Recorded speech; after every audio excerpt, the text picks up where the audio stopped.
I sat down and talked with him about it. It's very compelling.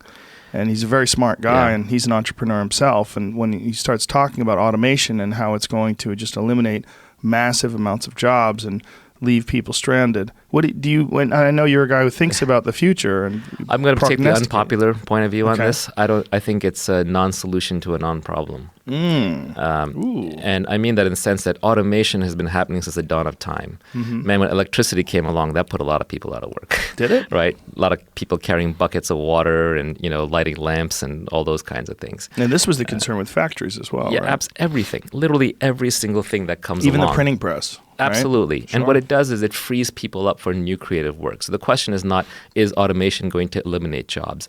There is no finite number of jobs. We're not like sitting around dividing up the same jobs that were around since the Stone Age.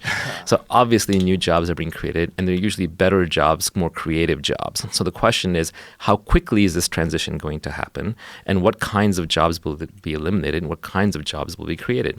It's impossible looking forward to predict what kinds of jobs will be created.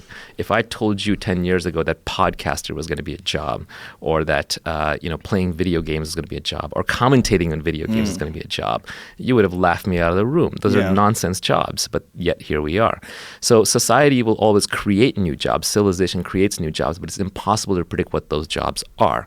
So the question is, how quickly is that transition happening?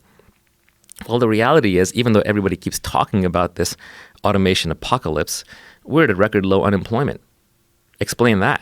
Where's the transition? Donald Trump. That's how. All I'm saying is, it's.